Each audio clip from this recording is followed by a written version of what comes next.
Hola amigos, bienvenidos a este nuevo programa. Hoy me gustaría ocuparme de un tema que anda por ahí circulando por YouTube y del que, pues bueno, hay todo un movimiento, ¿no? Que es el de los distintos modelos cosmológicos, ¿no? Cosmológicos, cosmogónicos, astrológicos, astrogónicos. Es decir, no me preocupan tanto los términos porque ahora voy a mostrar que en realidad mi enfoque va a ser sobre todo simbólico, ¿no? Pero entendiendo simbólico en el sentido más profundo del término, ¿no? Es decir, vivimos en una Tierra esférica, el Sol es una bola de fuego alrededor de la que giramos, la Tierra como un planeta redondo, másico, convexo. Vivimos en un modelo heliocéntrico o en un modelo geocéntrico, vivimos en una Tierra plana, vivimos en una Tierra hueca, una Tierra cóncava. Pues bien, a mí me gustaría hablar de todos estos modelos cósmicos, digamos, ya digo en términos simbólicos, ¿vale? No me preocupa en este momento, es decir, yo no quiero aportar a este gran debate un enfoque, digamos, científico, que es en general el que vemos, ¿no? Gente que está trabajando desde enfoques científicos, tanto el modelo dominante se nos vende en términos científicos, y en general las alternativas tienden a venir también desde enfoques en general científicos, ¿no? Empíricos, comprobables, objetivos, etcétera, etcétera, ¿no? Y sin embargo yo quiero distanciarme un poco de todo eso y tratarlo de ver como muy desde lejos, y como muy también desde lejos temporalmente, como grandes ciclos históricos, grandes ciclos, y también como la posibilidad de que todo esto sea una gran agenda no sé si de unas élites humanas de las que hablamos siempre, esas sociedades secretas, etcétera, o de entidades no humanas, probablemente de entidades no humanas y de inteligencias no humanas muy superiores, que estén muy por encima de nosotros, pero en todo caso entender toda la realidad, en realidad, valga la redundancia, como una construcción, como una gran construcción. Es decir, si se construye todo, si sabemos que la historia, que lo que nos cuentan de las guerras, que las sociedades se construyen, lo que pensamos, que las religiones se construyen, es decir, que todo se manipula y que todo es una construcción, y que nos dicen que la verdad en realidad es una cosa, pero sabemos que es muy relativo, porque entre qué es la verdad y qué es la apariencia, ¿no? y qué es la ficción y qué es la realidad, en fin, en todos esos, digamos, márgenes de interpretación entre lo que es la realidad y entre lo que verdaderamente es la realidad y lo que nos dicen que es la realidad o lo que creemos que es la realidad. Porque en todo esto de lo que se trata también es de construir nuestra propia percepción de la realidad. Es decir, no solo se construye literalmente una realidad, sino que parte de esa construcción de la realidad, quizás la parte más importante, es construir nuestra percepción de la realidad, que a partir de ahí, digamos, reproduce la realidad, ¿se entiende? Si yo hago creer en los hombres que existe Dios, si yo hago creer a los hombres que no existe Dios y que lo divino es el hombre, si yo hago creer a los hombres que existen muchos dioses, que hay un panteón de 12 dioses o de los que sea, pues esa visión de la realidad a su vez se reproducirá en tanto que construcción de la realidad por los propios hombres, por los propios humanos. Por lo tanto, aunque las élites o otras entidades no humanas más poderosas, es decir, aunque el poder religión real en la sombra nos influya de manera física, real, material, con la violencia, con el sacrificio, con la guerra, también sabemos que en el lado de la paz, entre comillas, que en realidad son dos caras de la misma moneda, paz y guerra, en el lado de la paz también nos domina, y yo diría que incluso más, con nuestra manera de pensar, ¿no? Es decir, resumiendo, siempre las distintas culturas han tenido determinadas visiones del mundo, ¿no? Es eso de lo que estoy hablando, cómo se percibe el mundo, ¿no? Hay una visión del mundo, el famoso término Weltanschauung del ámbito alemán, desde el que os hablo. Pues de la misma manera yo propongo toda esta interpretación de los distintos modelos cósmicos y terráqueos, ¿no? en términos de visión del cosmos, ¿no? Es decir, se construye una visión del cosmos, se nos hace ver el cosmos de una manera, y eso es muy importante para cómo a su vez nosotros reproducimos ese cosmos, o lo que está a nuestra escala, ¿no? Cómo reproducimos ese sistema de dominación formando parte de, sin saber, sin conocer todos los elementos del juego. Se entiende que es la lógica de siempre, ¿no? Se trata de que la gente trabaje para, sin saber que está trabajando para, ¿no?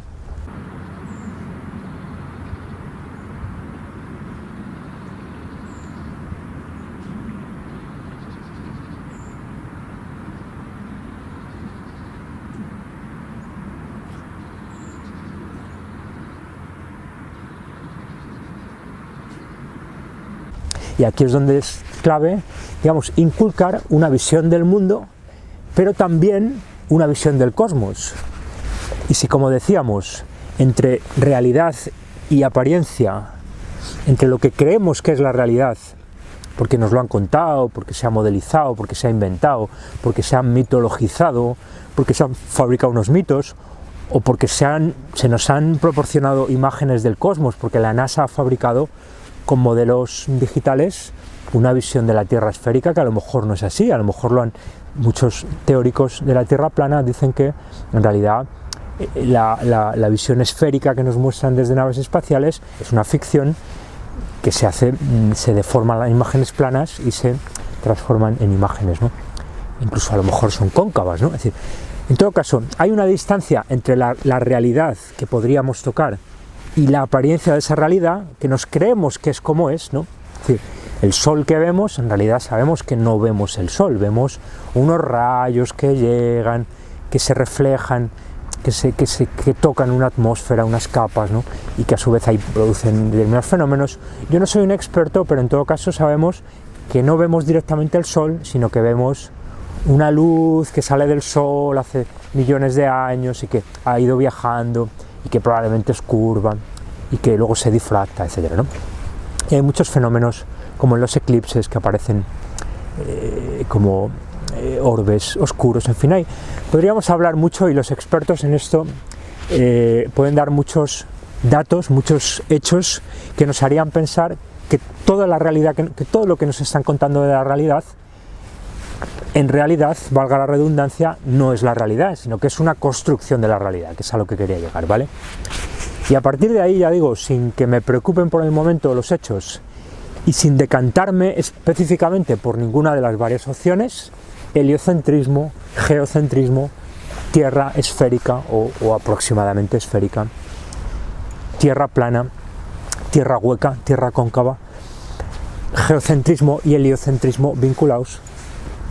¿Quién gira respecto de qué? Es decir, de las distintas posibilidades, perdón, yo de momento no me decanto por ninguna,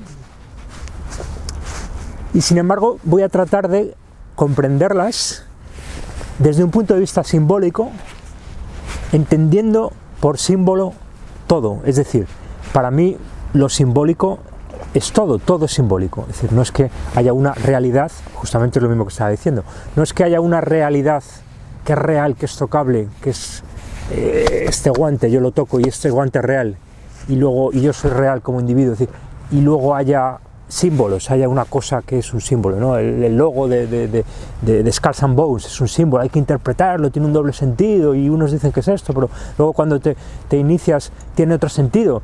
Hay gente que cree que eso es un símbolo, ¿no?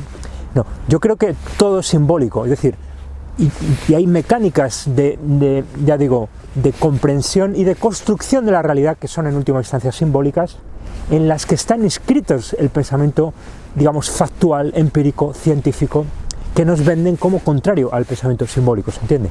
Hay una idea como que estos son hechos comprobables, objetivos, y por lo tanto esa es la realidad, y luego están las religiones, el arte, la poesía y otro tipo de cuestiones que operan en términos simbólicos. Yo creo que eso no es así, yo creo que todo es simbólico, y las interpretaciones científicas, científico-tecnológicas, porque la ciencia y la tecnología son dos caras de la misma moneda, estarían inscritas en toda esa lógica simbólica, ¿no? Y entonces, si ya la propia visión del mundo se construye y el mundo lo tenemos aquí, pero eso es relativo, porque al final todos tenemos una experiencia del mundo limitada, es la de nuestra cultura, nuestra edad, las posibilidades que tenemos de movernos, los idiomas que hablamos, etcétera, etcétera. Y sin embargo todos acabamos teniendo una visión del mundo, ¿no? La expresión es esa misma, ¿no? Weltanschauung. Y sabemos que la visión del mundo se construye, ¿no? Sabemos que en muchos casos no es así, sabemos que la historia no es así, sabemos que las religiones no es lo que nos cuentan, etcétera. Es decir, hay una distancia entre la realidad, esa real, pero a la que no tenemos acceso, y que se nos vende como apariencia de la realidad, pero que tomamos como la realidad, pero que es solo una apariencia de la realidad, ¿no? La idea es un poco como el mito, ¿no? El mito vendría a ser una especie de esa apariencia de realidad, ¿no? Pues si ya la visión del mundo se construye, mucho más, lógicamente, por la propia distancia y por las propias posibilidades de comprobación, se va a construir una visión del cosmos, es evidente, ¿no? No solo del macrocosmos, del cosmos hacia arriba en escalas de tamaño, sino del microcosmos, ¿no? Es decir, todo lo que tiene que ver con lo que se nos escapa hacia arriba de la Tierra, con los astros, con el Sol, con las estrellas, por lógica, precisamente porque es menos fácil de comprobar, es más susceptible de fabricación, de construcción por los poderes y por el aparato científico-tecnológico que por definición, salvo raras excepciones, ¿no? Tenemos por ahí un Tesla, tenemos ciertos científicos más o menos marginales, pero en general por las propias dificultades del medio, todo el aparato científico-tecnológico va a ser parte del poder, ¿no? Lo mismo con el microcosmos, ¿no? De lo que no me quiero ocupar ahora, pero lo mismo, toda la visión que nos cuentan del átomo, de la célula, de todo lo que va hacia abajo, de los virus, también por definición, puesto que es más difícilmente comprobable y está más mediado por un aparato científico-tecnológico, más fácilmente es que sea una construcción, es decir, que lo que nos estén contando sea una construcción, sea un mito, no sea real, sea simplemente una deformación, construcción, aproximación, mitificación de una realidad que es diferente, ¿no?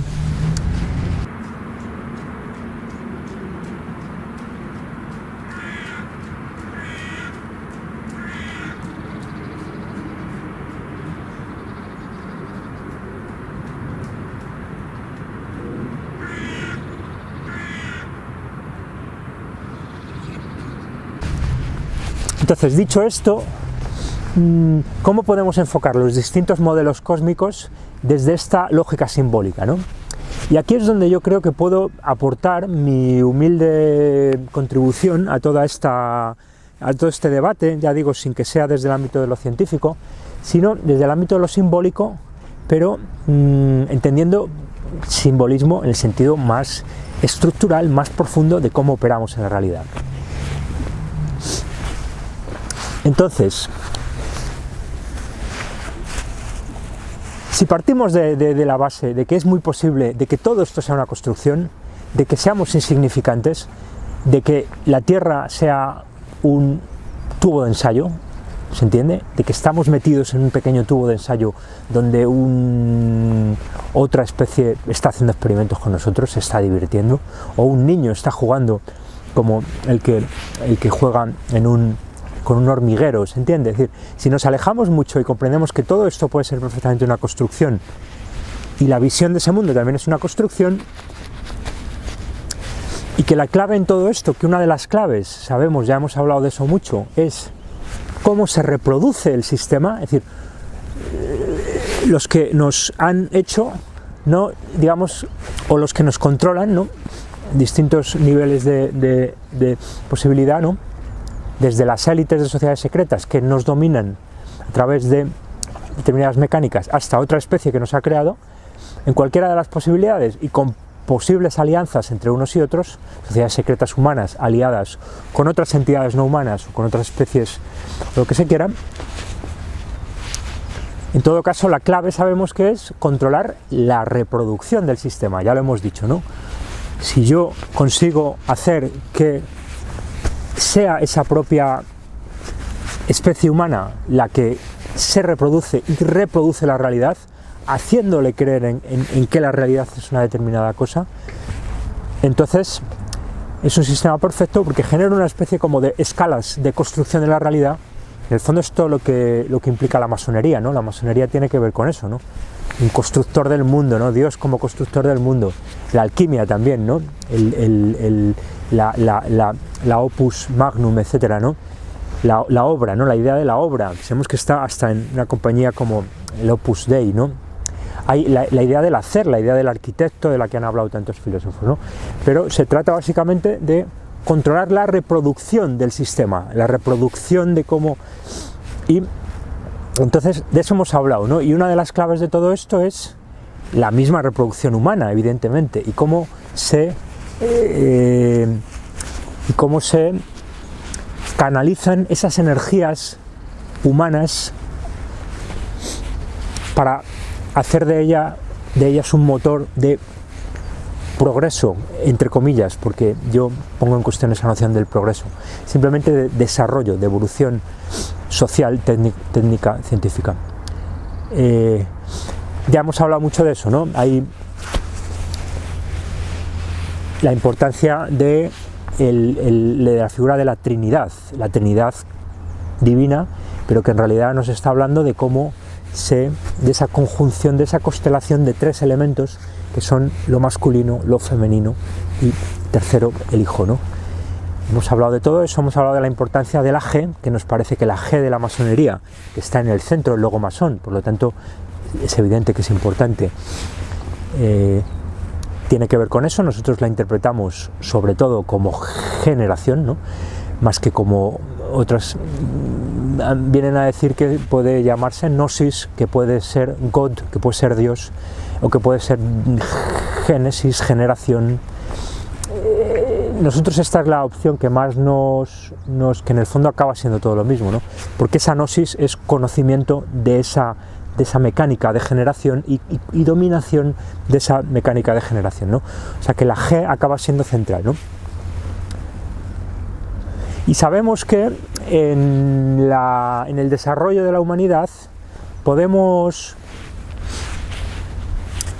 definir aproximadamente 3 eras de distinto tipo, que yo creo que esto quien mejor lo ha contado es Aleister Crowley, a pesar de ser un tipo muy malo, por lo que parece, un satanista, ¿no? Probablemente la figura más importante como formulador del satanismo contemporáneo, moderno contemporáneo, ¿no? Aleister Crowley. Él hablaba de la era de Isis o matriarcal, de la era de Osiris o patriarcal, y de una era de Horus o andrógina, que sería en la que ya habríamos entrado o estaríamos entrando, ¿no? De eso hemos hablado mucho y no voy a insistir, ¿no? Pero entonces yo me pregunto y me planteo, ¿y si en realidad los modelos cosmológicos que nos están vendiendo, es decir, que se construyen por el poder y nos hacen creer que es la realidad, respondieran también a este, digamos, paradigma trinitario, Isis, Osiris, Horus, en el que digamos que hay una transición de una era a otra? Es decir, yo no creo que, ya he hablado también de eso a menudo y no voy a ir a insistir, pero en realidad no serían eras limpias con una solución de continuidad clara en la que se acaba la era de Isis, empieza la era de Osiris y luego empieza la era de Horus. Serían más bien como una constelación de fuerzas, de 3 fuerzas que están operando en conjunción, ¿no? Y que van, digamos, pasándose gradualmente de una a otra, ¿no? Se pasa gradualmente de un mundo matriarcal en el que todo giraba alrededor, en el que lo que se divinizaba era la maternidad femenina y por lo tanto, lógicamente, había que divinizar, había que hipostasiar esa divinización de la maternidad en forma de diosas de la fertilidad, gruesas, con grandes vientres, embarazadas, dando a luz. Lo vemos en distintas culturas. Sabemos que después todo eso se demoniza y eso es el satanismo, y la mujer va teniendo cada vez menos importancia social al mismo tiempo que aparece el hombre, y en paralelo aparecen modelos religiosos, dogmas religiosos, centrados en figuras masculinas, iracundas, terribles, amenazantes, Antiguo Testamento, etcétera, ¿no? Estoy hablando, como siempre, de fenómenos paralelos que más o menos se van encabalgando, que en distintos lugares y épocas, es decir, que van dándose paso unos a otros, que conviven, ¿vale? Lo mismo con el androginismo, es decir, el modelo, no pasamos de la era de Isis a la era de Osiris y a la de Horus radicalmente, sino que se van solapando y se van, digamos, como restando poder unas a otras, ¿vale? Estoy hablando de escalas de siglos. Y finalmente, después del modelo de Isis, centrado en el hombre, en el dios varonil, en el sacrificio, en la violencia, en la muerte, pasaríamos a una edad andrógina en la que, por así decirlo, se supera tanto el modelo de la madre como el del padre, porque en realidad se supera incluso el propio principio de la fertilidad natural, y eso es el andrógino, y la importancia que tiene el andrógino, ¿no? Que insisto, que viene de antiguo. Vamos a encontrar el tema del androginismo y de los dioses andróginos en religiones paganas, ¿no? Y al mismo tiempo que vamos a encontrar dioses de la fertilidad, dioses varoniles, y normalmente formando constelaciones complejas, ¿no? Pero en todo caso sabemos que hay una tendencia cada vez más a que vayamos a un modelo andrógino, ¿no?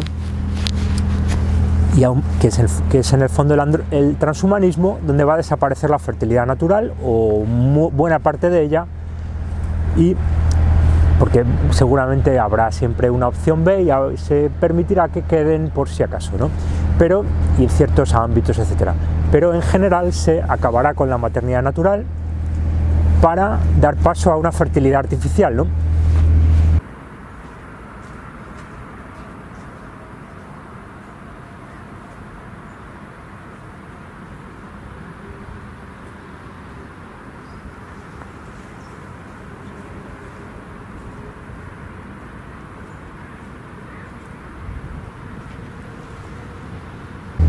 Entonces aquí es donde viene la clave de este vídeo, ¿no?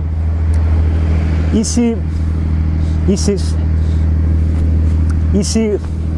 en realidad los modelos cosmológicos que se construyen y que nos venden y en los que creemos formaran parte de toda esta lógica en la que vamos pasando de un modelo a otro en paralelo, por así decirlo, a toda esa visión centrada en la cuestión central de la génesis, de la fertilidad. Es decir,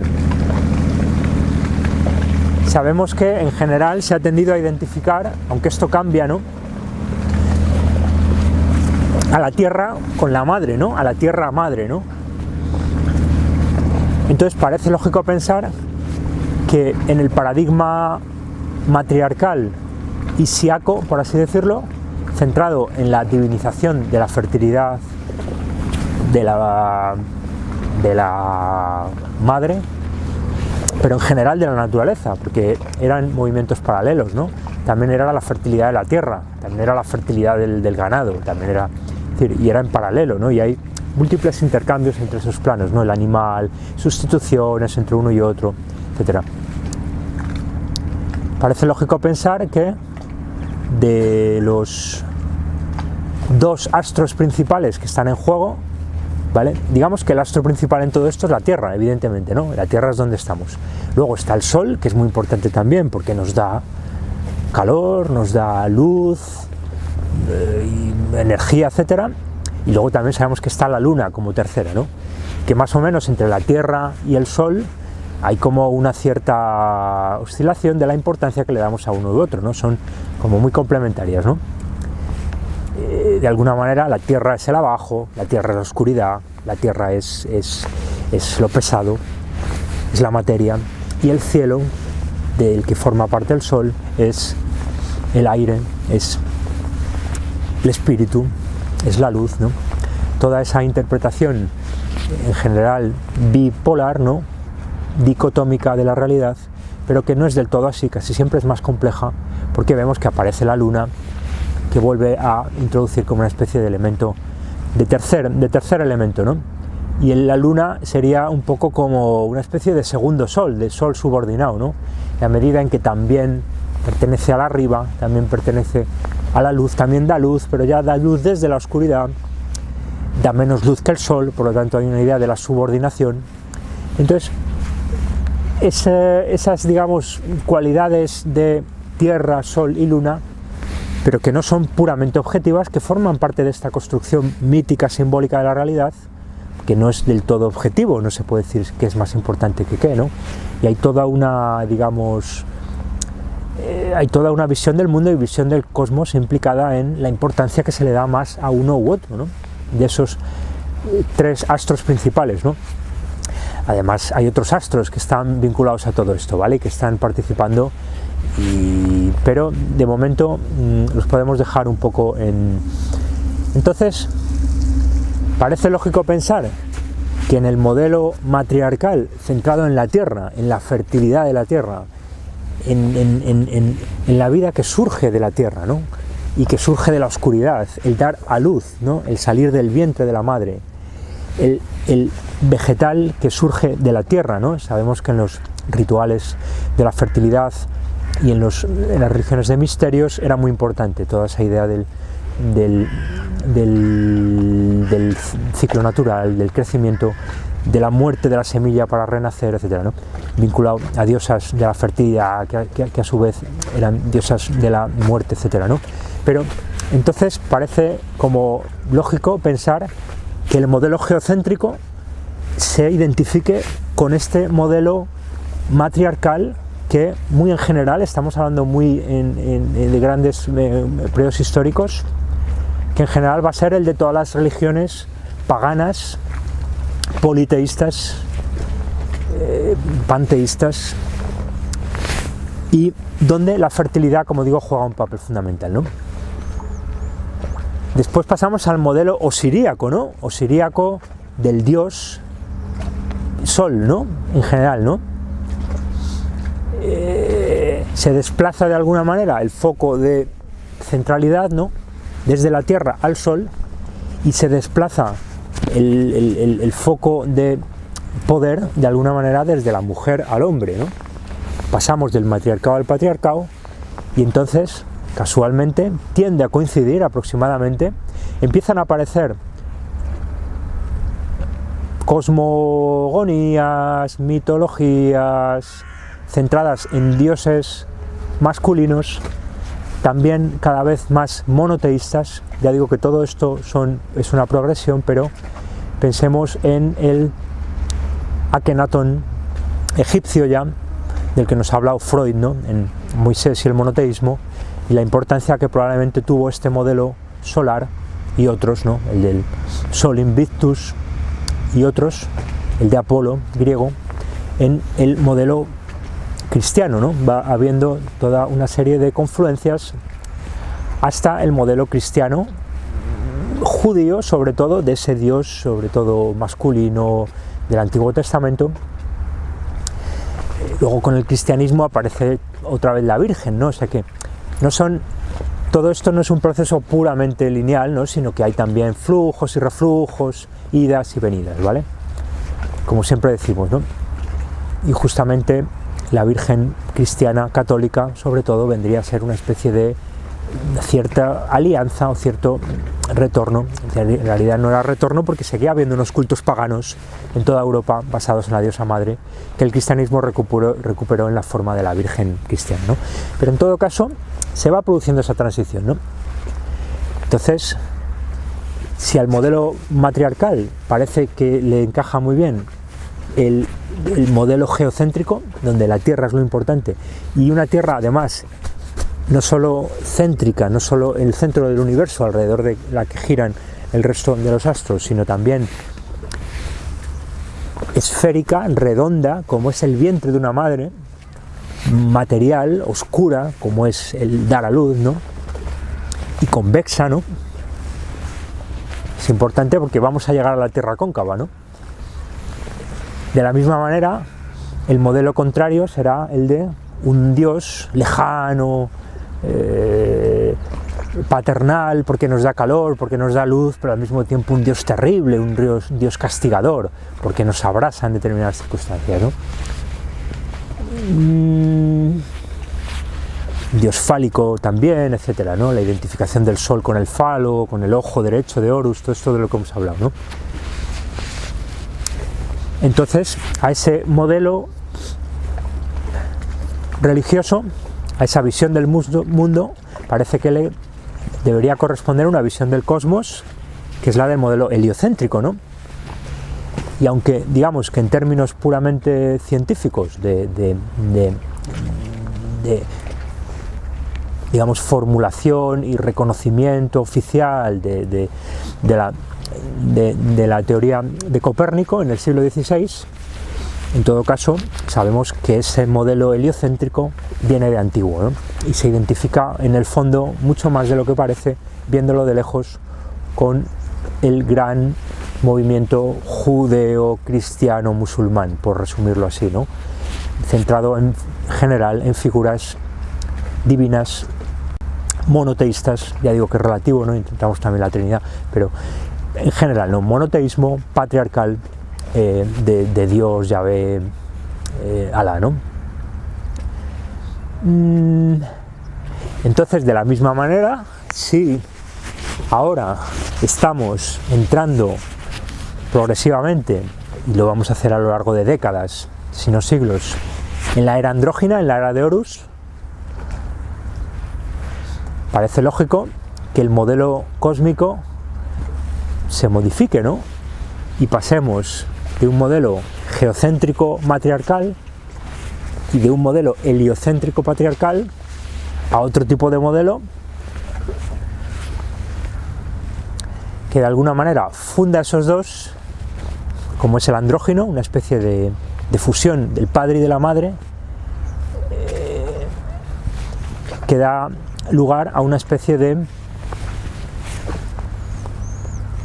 humano artificial, transhumano, infértil, que funde lo masculino y lo femenino, ¿no? Parece lógico, ¿no?, pensar, viéndolo todo muy de lejos, como si fuésemos dioses, que habría que fundir el modelo geocéntrico y el heliocéntrico y volver a un modelo en el que el Sol y la Tierra se solapan, están juntos, y además, si ya no necesitamos esa visión del mundo y del cosmos basada en la idea de la Tierra como vientre, de la Tierra redonda, oscura, material, que da a luz al hijo, pero también a la planta y también al animal.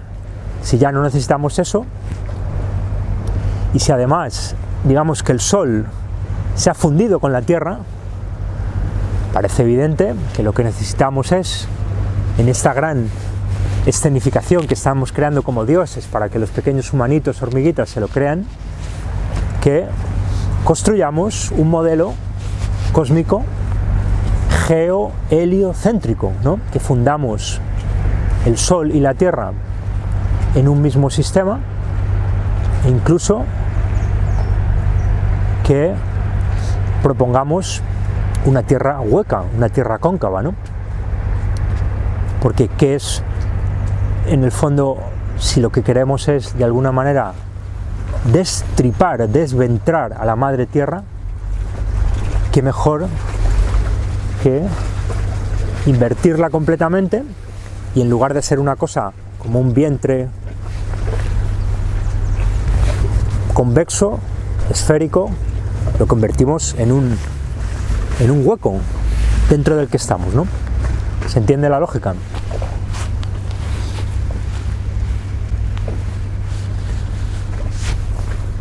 Entonces, quizás, viendo todo esto con mucha distancia, y ya digo, sin decantarme por ningún modelo, pensando más bien que los modelos serían distintas construcciones progresivas que en su momento van a ser aceptadas,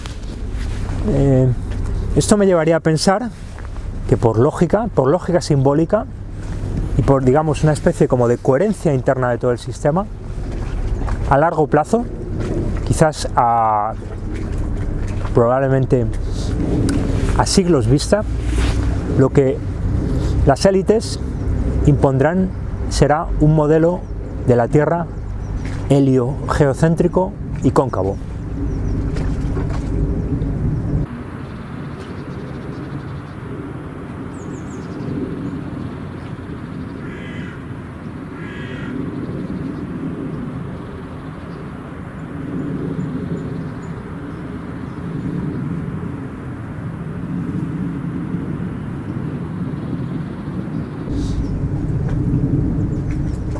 Y aquí es donde aparecería la Tierra plana, que para mí no sería más que, en el fondo, una especie de solución de transición entre el modelo actual convexo y heliocéntrico y el modelo futuro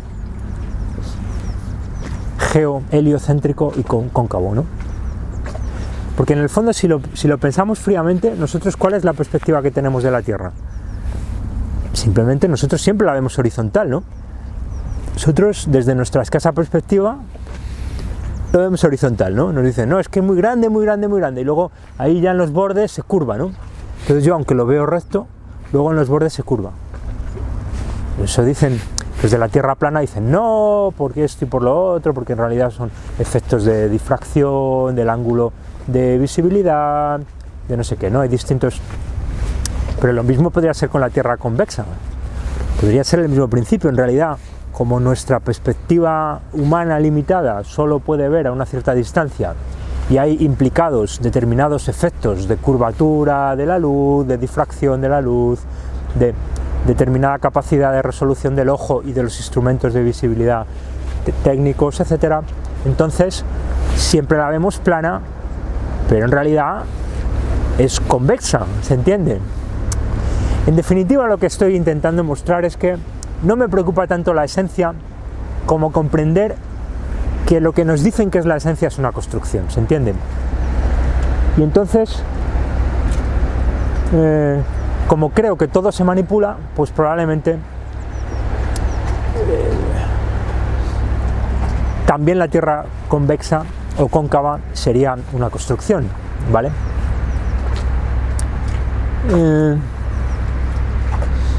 Y además es que todo esto parece encajar con toda una serie de cuestiones, ¿no? Si nos fijamos, entendiendo la Tierra plana como solución de transición, porque justamente si uno tiene un modelo esférico y de alguna manera le quiere dar la vuelta, en el fondo, desde un punto de vista de la pequeña escala de la percepción, es como... no hay tanta diferencia, porque en realidad es cambiar así o así, lo hacen con las lentes de ojo de pez, ellos cambian la perspectiva, ¿no? Y hacen lo que quieren, ¿no? Y muchos investigadores de la Tierra plana dicen que es lo que hacen, que las imágenes que nos venden de la Tierra curva son fabricaciones, lo hacen con lentes y con imágenes digitales, etc., ¿no? Entonces, lo mismo que se puede modificar así, se puede modificar así, ¿se entiende? Yo puedo tener una Tierra convexa, pero modificarla para que parezca plana, o modificarla para que parezca convexa, ¿vale? Es decir, yo puedo hacer básicamente lo que quiero para manipular y para construir una visión del mundo y del cosmos, ¿no? Pero en todo caso, entonces, si a mí me interesa pasar de un modelo convexo, de Tierra convexa, a un modelo de Tierra cóncava, pues lógicamente lo que voy a hacer es vender un lugar intermedio que es el de la Tierra plana, ¿no?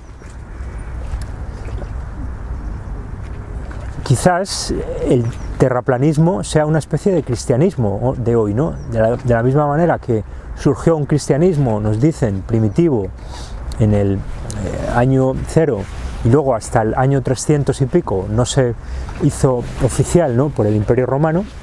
Quizás estamos viendo algo parecido en el que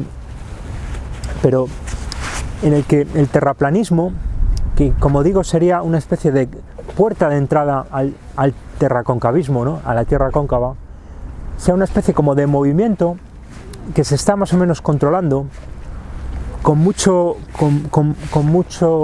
desinformación, pero con cierta parte de verdad. Sabemos que donde hay mucha desinformación es porque hay mucho que esconder también, por lo tanto, sin duda es un tema interesantísimo, ¿no? Ya digo que yo no me decanto por la Tierra plana, ¿no? Entonces, la idea básicamente es que además todo eso parece encajar a la perfección con otra serie de cosas de las que estamos hablando, como el género, ¿no? Es decir, si el género es ¿Qué es el género? Es precisamente eso, es salirse del paradigma de la familia, de la generación, de la jerarquía, de la verticalidad, de la autoridad, de la obediencia, etcétera, etcétera, ¿no? Y frente a eso nos dicen que el género se elige, ¿no? Y el género y hay muchas opciones de género, ¿no? Y casi como la democracia, ¿no? O como las criptodivisas, ¿no? Porque quiero hablar ahora también de eso, ¿no? Parece que hay una idea de horizontalidad, que nos venden la horizontalidad de un sistema hacia el que iríamos, que tiene que ver con esa idea del género, ¿no? Porque ya digo, qué mejor que la opción de género para hablarnos de un individuo emancipado que no depende de un padre o de una madre, ¿no? Que puede elegir la opción de género, etcétera, y construir su opción de género horizontalmente, ¿no? Todo eso que nos venden, lo que yo no creo y pongo siempre en cuestión, evidentemente, pero lo mismo pasa con Internet, lo mismo pasa con el Internet y con el Internet de la participación, del 2.0, ¿no? Del YouTube, ¿no? Del yo subo el vídeo, ¿no? Del tú eres el que creas los contenidos, ¿no? Y luego también lo que nos están vendiendo que va a ser la criptoeconomía y las criptodivisas, ¿no? Un modelo horizontal, descentralizado, donde se replican los nodos, donde cualquiera puede participar, cualquiera puede minar, entre comillas, monedas, donde uno puede elegir entre distintas divisas, un sistema consensual en el que las cosas se deciden por mayoría entre los distintos. Todo eso, como digo siempre, no es más que lo que nos venden. Yo creo que es un fenómeno enormemente controlado desde el sistema y que se va a terminar imponiendo, pero en términos muy diferentes a los que nos están contando. Al final va a ser centralizado, al final no va a ser consensual, al final va a ser un sistema muy represivo y muy controlado centralmente, ¿no? Pero si nos fijamos, y lo mismo sabemos que es el género, ¿no? Es decir, todo lo que nos venden como emancipación de género, como elección de género, en realidad va a ser la destrucción, la demolición controlada de la fertilidad natural humana, hasta hacer de nosotros transhumanos nacidos en laboratorio y por lo tanto completamente controlados centralizadamente por el aparato científico-tecnológico que tenga la capacidad de genéticamente crear un ser humano, etcétera, etcétera, etcétera, ¿no? Por lo tanto, pero sobre todo lo que me interesaba mostrar en este vídeo es la afinidad estructural que tienen estos distintos fenómenos, ¿se entiende? Es decir, fijaros que la Tierra plana, la idea de una Tierra plana que no depende es decir, que el Sol ya, lo que nos dicen la Tierra plana es que el Sol en realidad se mueve, algo así, ¿no? Prácticamente, y que no giramos alrededor del Sol, sino que hay una especie de lámpara gigante que se mueve así, ¿no? Y lo mismo con la Luna y tal, ¿no? Es decir, un modelo mucho más horizontal, donde ya no dependemos del padre, donde no dependemos de la madre, donde se entiende la lógica. Y lo mismo con Internet y con... Es decir, acaba siendo todo la idea de una horizontalidad que es muy cool, que mola mucho, que es muy emancipadora, que es muy liberadora, que es muy de solidaridad, de consenso, de respeto a todo el mundo, pero que sabemos que en el fondo nos lleva a otra cosa peor, ¿no? Es una especie de elemento de paradigma de transición hacia otro paradigma, ¿no? Y aquí es donde exactamente encaja con lo que estaba diciendo, ¿no? Desde un paradigma de tierra esférica a un paradigma de tierra cóncava, ¿qué tengo que hacer? Vender un paradigma de tierra horizontal, de tierra plana. Y en la medida en que yo consigo, poco a poco, primero vendiéndolo como una conspiración, como una locura de 4 científicos locos que dicen que la Tierra es plana, ¿no?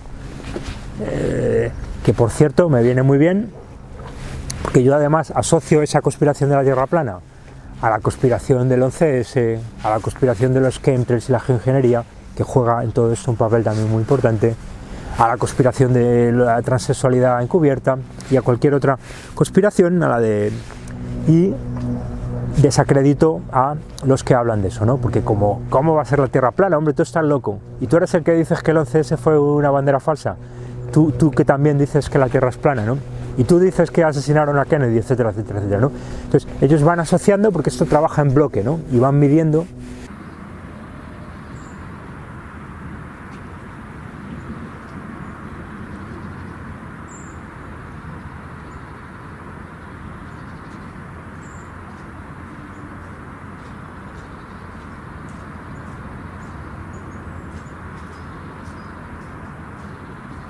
Entonces, por el momento, igual que el cristianismo tardó 300 años en imponerse oficialmente,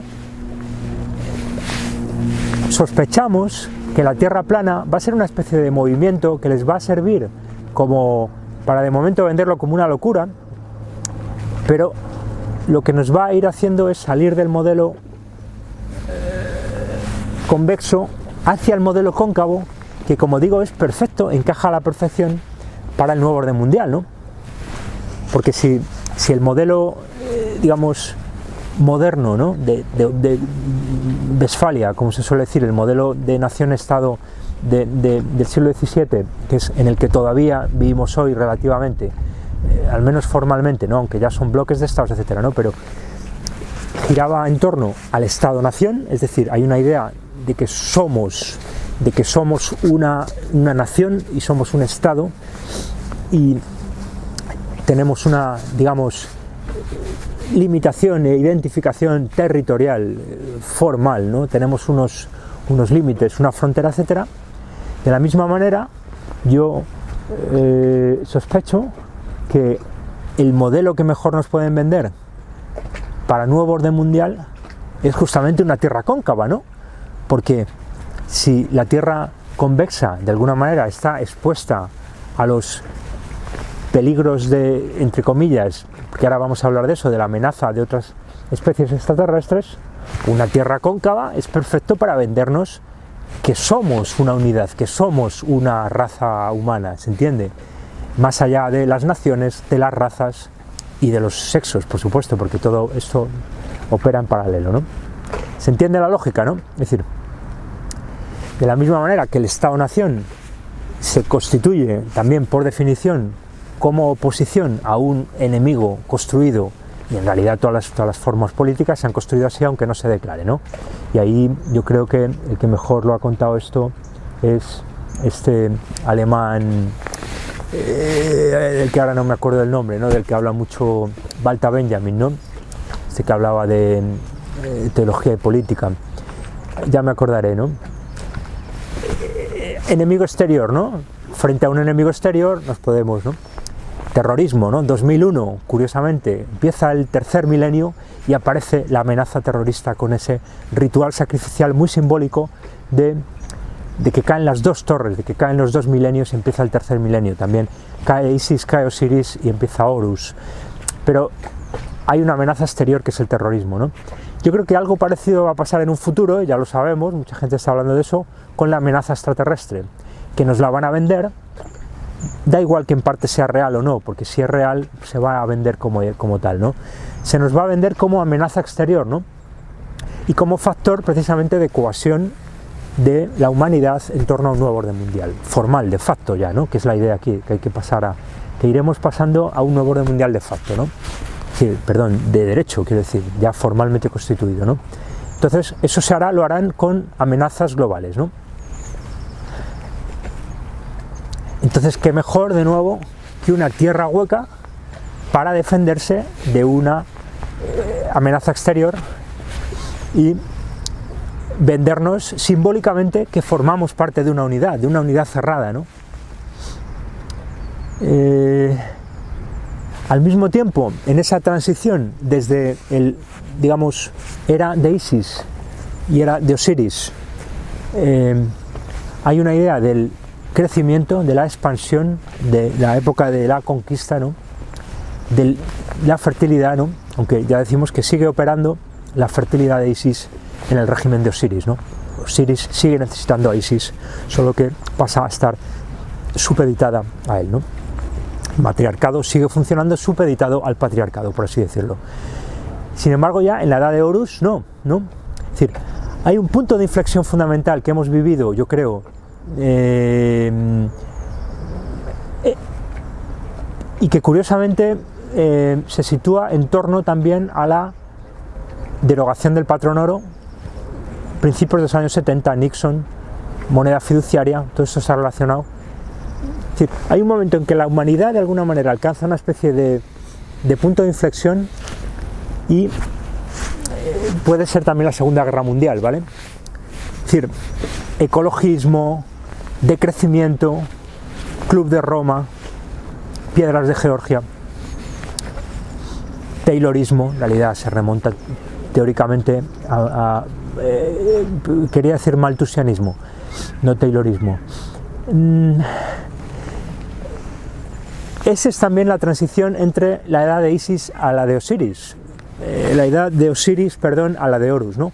Porque precisamente, como decimos, Horus es el ser andrógino infértil que se crea ya de manera controlada desde un laboratorio, ¿no? Justamente todos esos movimientos, ecologismo, animalismo, también está todo vinculado, androginismo, el género, desfertilización, androgenización, todo eso está vinculado y tiene que ver con esa especie también como de cambio de convexidad, de pasar de una tierra convexa a una tierra cóncava, ¿me explico? Es decir, es la idea de que ya no tenemos ese paradigma simbólico del crecimiento, de ir hacia afuera, que todavía nos venden, ¿no? Es decir, el hombre tiene que salir a conquistar otros planetas, ¿no? De la misma manera que el hombre tenía que salir a conquistar otros continentes y a conquistar otros países, ¿no? El modelo colonial, ¿no? Después el hombre tiene que salir a conquistar otros planetas, ¿no? Y sin embargo llegará un momento en que nos tengan que decir no, es que ya no se puede más, es que, ¿se entiende? Entonces justamente ese cambio de paradigma va a ser el de pasar de un modelo como centrífugo de tierra esférica en el que hay que salir hacia afuera a conocer, al que ya nos digan uy, qué miedo lo que hay fuera, porque fuera está el malo, ¿no? De la misma manera que nos han vendido el demonio y que nos han vendido que estaba abajo justamente en el mismo sitio de la maternidad, ¿se entiende la lógica? Es decir, el demonio está abajo porque lo que se quería demonizar era la fertilidad natural y a la mujer, y por eso sabemos que hay una vinculación muy profunda entre satanismo y maternidad, ¿no? y sacrificio a la maternidad, ¿no? Pero que en el fondo sabemos que también confluye, tiende hacia el andrógeno y la producción del andrógeno, ¿no? Entonces, justamente ese cambio del paradigma esférico, convexo de la Tierra al paradigma de la Tierra hueca, del vientre hueco, coincide también con esa idea de el enemigo exterior, la unión de fuerzas de los humanos contra ese enemigo exterior, que ya no viene de abajo, sino que viene de arriba. Y lo mismo habría que decir de la geoingeniería. La geoingeniería que hoy se está vendiendo como una conspiración de locos, ¿no? Cualquiera que habla de la geoingeniería dice, mira los chemtrails a tu familia o a tus amigos, te dice, tú estás loco, pero tú no sé qué, lo mismo, ¿no? Y sin embargo sabemos que poco a poco lo que va a ir ocurriendo es que se va a ir normalizando, se va a ir aceptando el que hay una geoingeniería, pero nos la van a vender como solución al problema causado por el cambio climático, que sabemos que es más complejo, que en realidad es la propia geoingeniería la que crea el problema y la que ofrece la solución, como pasa con todo el sistema es así. El sistema capitalista está construido, el sistema capitalista crea problemas para luego decir que da soluciones, ¿no? El Estado crea problemas para luego venir como Papa Estado, etc. Siempre todo lo que nos llaman progreso es un sistema satánico terrible que consiste en crear problemas para legitimar soluciones, ¿no? Problema, reacción, solución. Con la geoingeniería van a hacer lo mismo, pero fijaros cómo vuelve a encajar muy bien la idea de la Tierra cóncava con la geoingeniería, porque justamente si tenemos un problema de la atmósfera, de la temperatura, de no sé qué, y lo que nos tienen que vender es una tecnificación de la realidad y una tecnificación de los cielos. Es decir, si nos van a vender la geoingeniería como algo bueno para resolver el problema que ellos mismos crean, pero nos dicen que lo crea el CO2 o que lo crea la era, lo mismo con el enfriamiento que con calentamiento climático, ¿no? Son dos caras de la misma moneda, ¿no? Siempre que es global, ¿no? Entonces, también de nuevo, qué bien encaja simbólicamente justamente la geoingeniería como sistema centralizado de control de la realidad celestial, pero que en realidad es un cielo interior, ¿se entiende, no? Y eso se ve, por ejemplo, muy bien en la película Geostorm.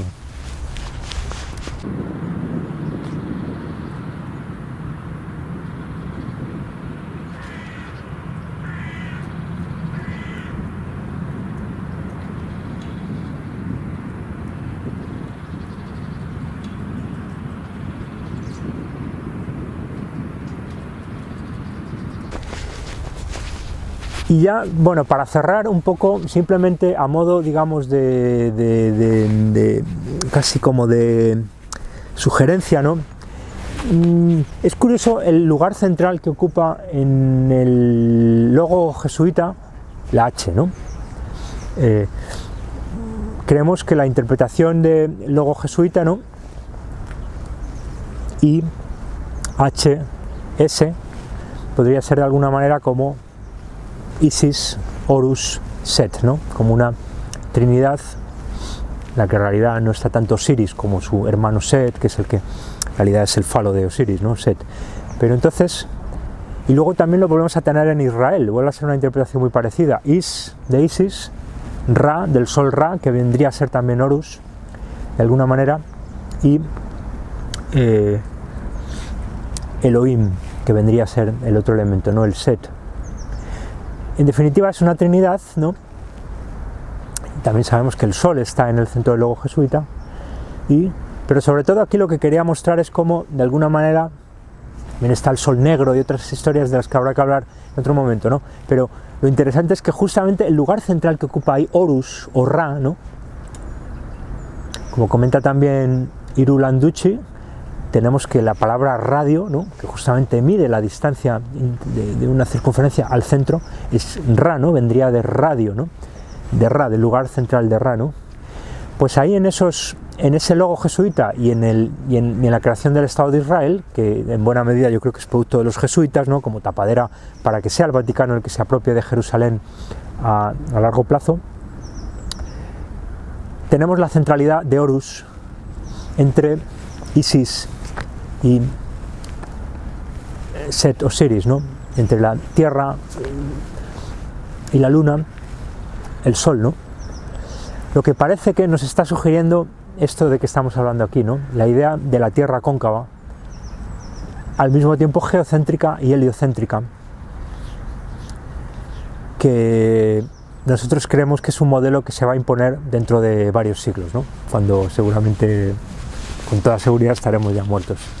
Así que nada, amigos, muchas gracias por vuestra atención. Espero que todo esto no os haya hecho pensar que estoy loco. Y hasta la próxima. Un saludo.